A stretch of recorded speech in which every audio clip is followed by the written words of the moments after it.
permettez d'abord de remercier mon homologue et grand frère, Premier ministre de Côte d'Ivoire, qui m'a fait l'honneur de m'inviter pour une visite de travail et d'amitié.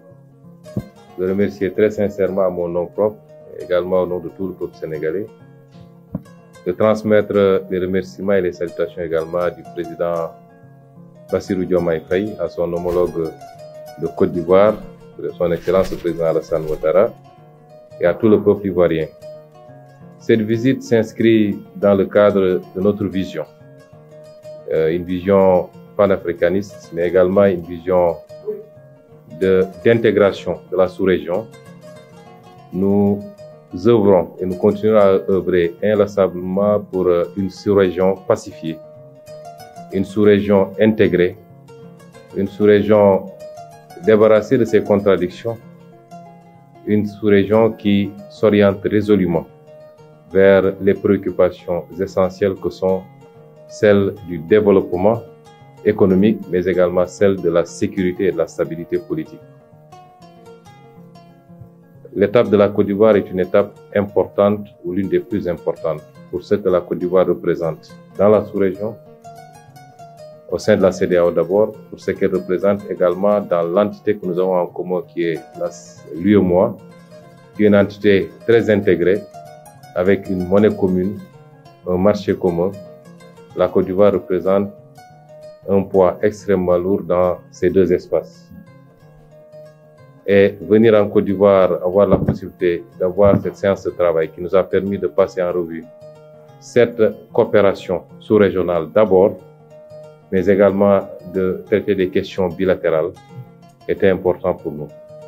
Nous avons discuté effectivement de la coopération bilatérale, qui est une coopération riche que les premiers présidents et de la Côte d'Ivoire et du Sénégal ont instauré, notamment les présidents Houphouët-Boigny et le président Léopold Sédar Senghor, et qui a été matérialisé par les premiers accords depuis 1971.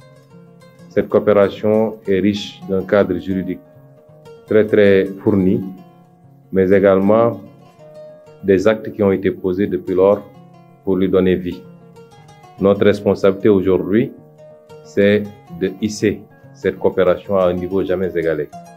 Et nous avons passé en revue cette coopération dans le domaine de la sécurité, dans le domaine de l'exploitation des ressources halieutiques, dans le domaine des échanges commerciaux de manière générale, dans le domaine des nouvelles technologies également, dans le domaine de l'enseignement supérieur et de la recherche scientifique, dans le domaine de la transformation des productions locales, donc l'industrialisation, mais également dans le domaine de la production elle-même, agricole singulièrement, mais également de l'élevage.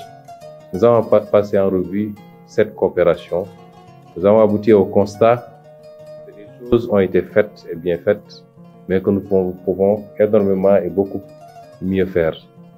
Et nous avons pris la résolution sous la suggestion de son Excellence, Monsieur le Président, Monsieur le Premier ministre, de réactiver, en tout cas, de relancer la commission mixte sénégalo-ivoirienne, d'impulser une nouvelle dynamique qui nous permettra dans les 6 mois d'avancer sur un certain nombre d'écueils que nous avons relevés, notamment en matière de barrières douanières, en matière de tracasserie lorsqu'il s'agit de se déplacer, en matière d'un certain nombre de contraintes commerciales qui existent qu'il faut lever le plus rapidement possible.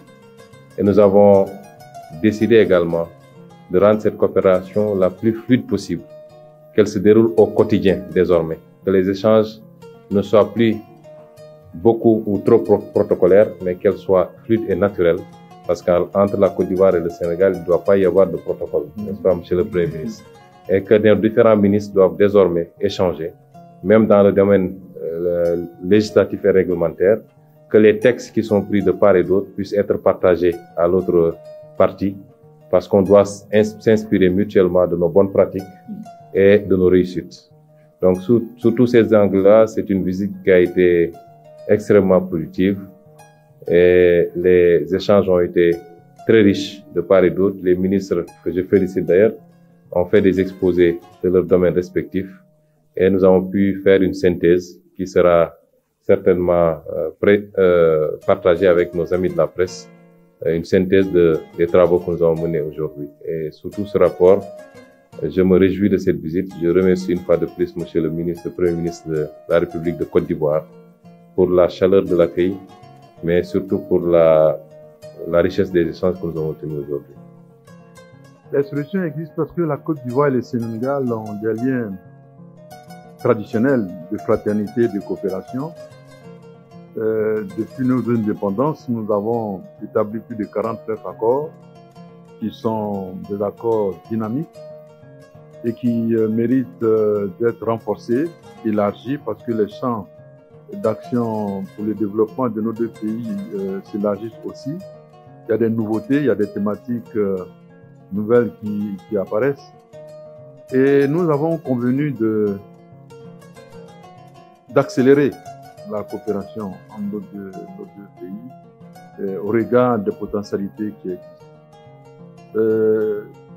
Ce qui est important de noter, c'est que le secteur privé va jouer un rôle essentiel dans ce que nous allons conduire comme coopération. Les gouvernements vont définir les cadres macroéconomiques et le secteur privé va se charger d'accélérer cette coopération en renforçant les volumes d'échanges, en les améliorant et en identifiant de nouveaux domaines de coopération dans lesquels ces deux pays vont exprimer leur solidarité. Nous notons par exemple que dans la matière de ressources animales et halieutiques, la Côte d'Ivoire peut bénéficier largement des compétences du Sénégal dans le domaine halieutique. La pêche artisanale au Sénégal est très développée et la Côte d'Ivoire serait heureuse de partager les expériences avec le Sénégal de sorte à bonifier les résultats que nous avons sur le plan national.